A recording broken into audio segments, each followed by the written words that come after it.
دا کلمه چې موږ ورته وایو چې لا اله الا الله محمد رسول الله، د دې قدر به موږ ته معلوم شي چې زموږ د دغه دنیا څخه سترګې پټې شي. د دنیا هغه لوی شي لوی نعمت دا د خاورې د کلونې حیثیت هم د لمانځه په مقابله کې نه لري. نو دا انسان چې برایي کوي دا خپل ځان هم تباه کوي او خپل نسل او خاندان هم تباه کوي. غلطو خلکو سره ناسته کول، دا خپل تعلق له یو داسې خلکو سره قایمول چې هغه بېلاري، هغه ناروایي، په دې سره د انسان باندې مصیبتونه او مشکلات راځي. په دې آیات کې یو تقریر دی، واز او نصیحت دی، او دا تقریر او واز د یو عام سړي د یو عام بنده نه دی، بلکې په دې آیات کې تقریر د یو جلیل القدر پیغمبر دی، او دا تقریر کړی دی د مصر په جیل کې د نن څخه 2000 کاله مخکې. یوسف علیه السلام بیان دی. یوسف علیه السلام ډېر برگزیده جلیل القدر پیغمبر دی. د ده پلار نبی و، د ده نیکه نبی و، د ده د نیکه پلار جد امجد نبی و، یعنی په 4 پوښته کې د ده نبوت را روان دی. یوسف زوی د یعقوب، یعقوب زوی د اسحاق،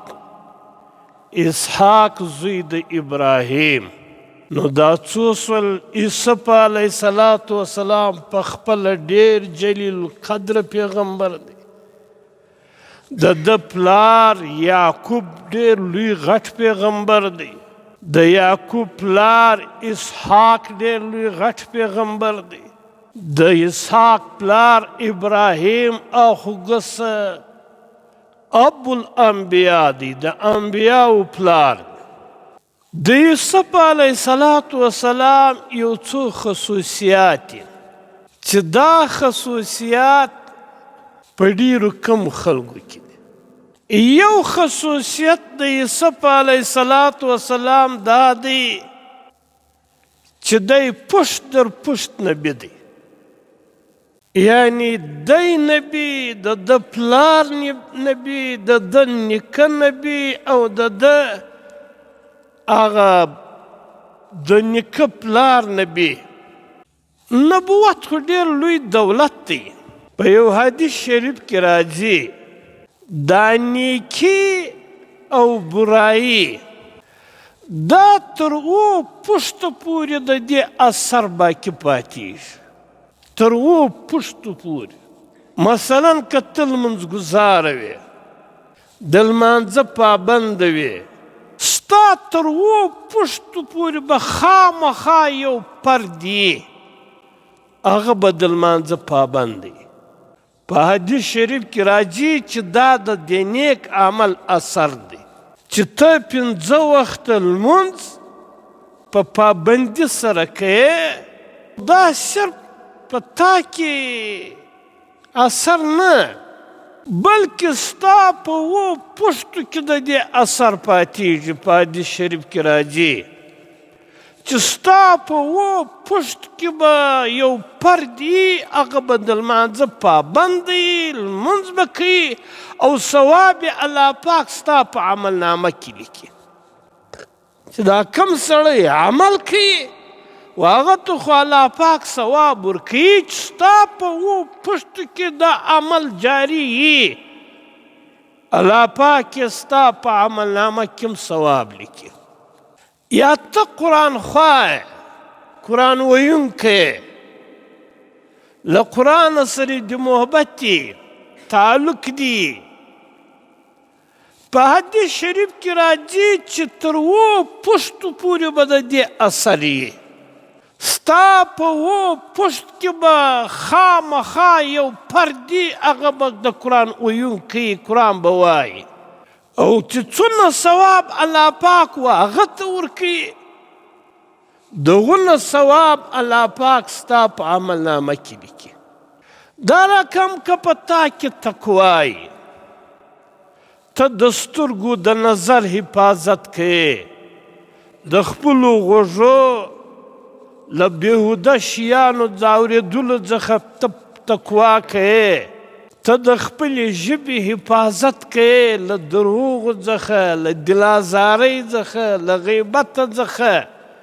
دا تقوا ده دا صرف نه چې په تا کې به د دې اثر یي د دغه تقوا اثر به ستا په و پشتو کې ستا په هر پشت کې تر و پشتو پورې به یو پردي په هغه کې به دا تقوا وي او د دې ثواب به الله پاک ستا په عملنامه کې هم لیکي دغه رقم برایي هم دغه رقم که یو سړی په یو برایي باندې مبتلا وي په بدنظري په بیماري باندې مبتلا وي د دې د اثر دا به تر و پشتو پورې ستا په خاندان کې به خامخا یو پردي هغه به دغه د بدنظرۍ له بیمارۍ باندې مبتلا وي که چیرې ته بېهوده خبرې اورې بېهوده ناروا او ناجایز شیان په غوږو اورې د دې اثر به دا وي چې ستا په و پشتو کې به یو پردي هغه به په دا بیماري باندې بیا مبتلا وي دغه رقم که سړی بدزبانه وي د دې هغه برایي صرف پر دې فرد نه ده په حدیث شریف کې راځي چې د دې اثر به تر و پشتو پورې د ده په خاندان کې او دغه جرم د دې چې کومه سزا ده کومه ګناه ده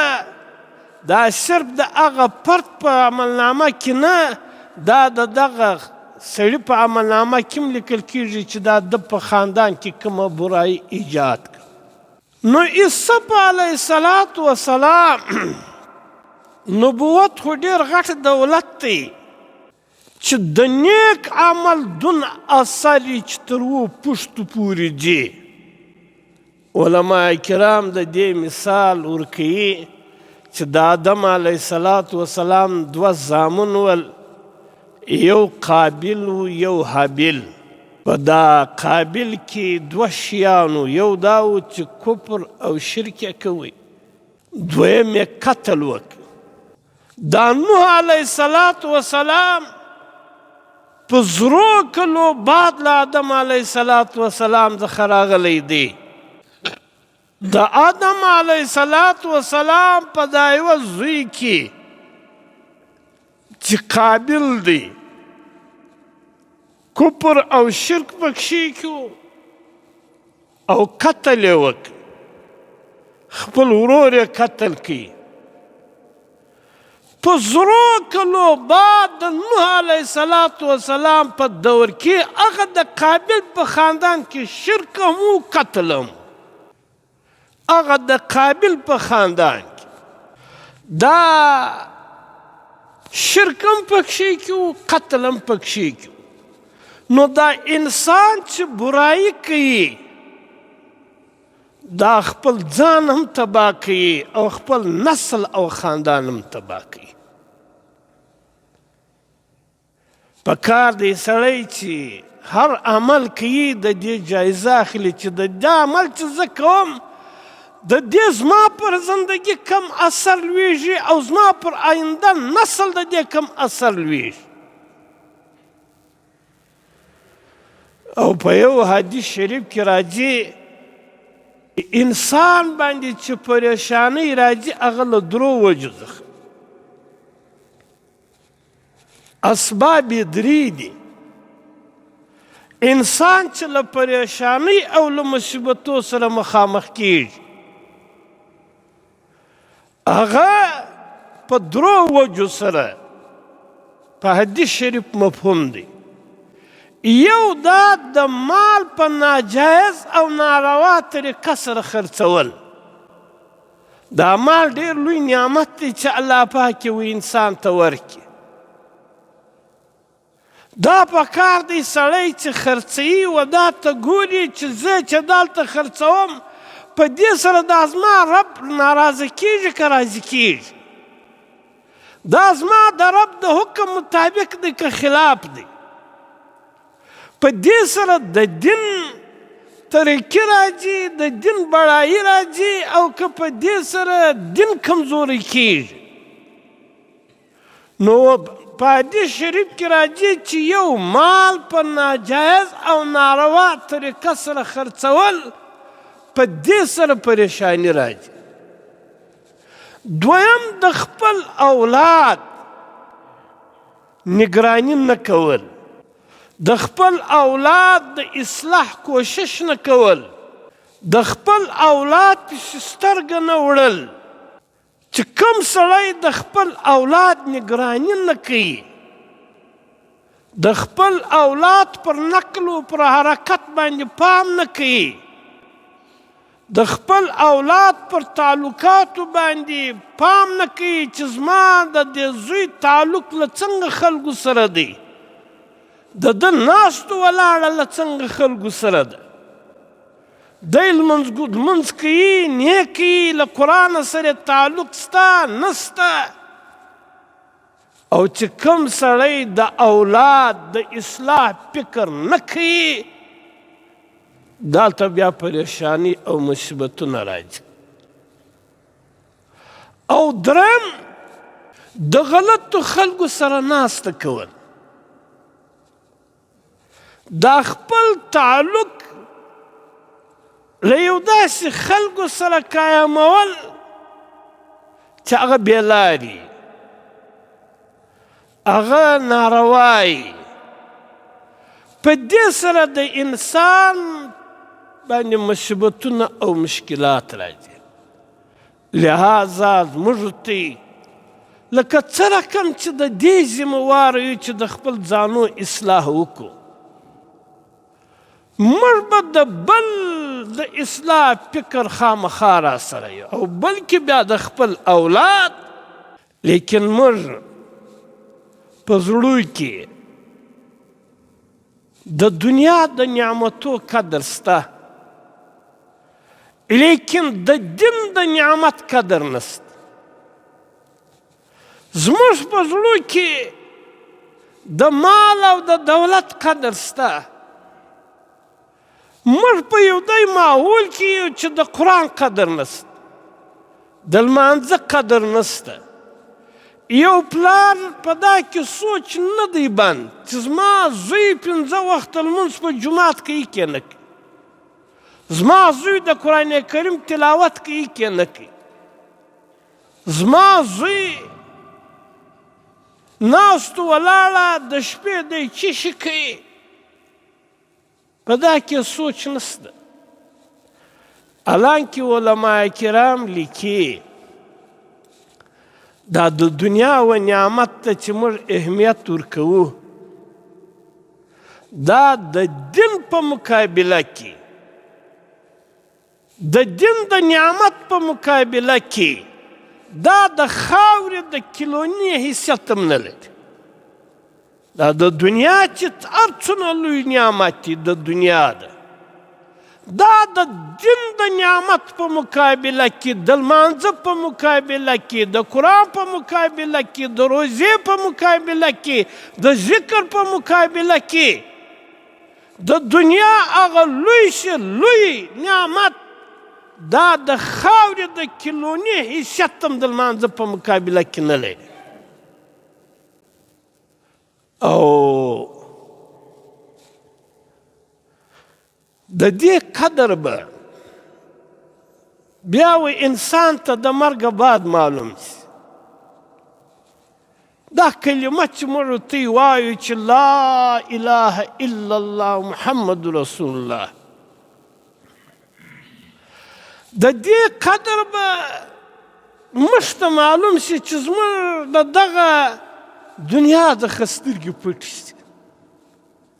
په یو حدیث شریف کې راځي نبی علیه الصلاة والسلام فرمایي چې یو سړی به د قیامت په ورځ د ده برایانې بدعملۍ به پر نیکو اعمالو زیات شي، دی به قانوني مجرم ثابت شي، د ده برایانې بدعملۍ به پر روزو باندې زیات شي، دی به قانوني طور مجرم شي، د ده برایانې و بدعملۍ دا به پر نیکو اعمالو باندې زیات شي، دی به قانوني طور مجرم وګرځېږي، د الله پاک په ګرفت کې به راشي. ولې برایانې زیاتې شوې تر نیکو اعمالو، قانوني طور مجرم سلو، د الله پاک په ګرفت کې به راشي. الله پاک به وفرمایي چې د ده یوه نیکي سته، هغه نیکي یې ته راواخلې، هغه چې د ترازو په دا د نیکو اعمالو په پلو کې واچوي، د ده هغه د نیکو اعمالو پله به پر دا برایانو باندې درنه سي، او هغه پرچې به د څه شي؟ لا اله الا الله. نو دا قیمتي ده که نه؟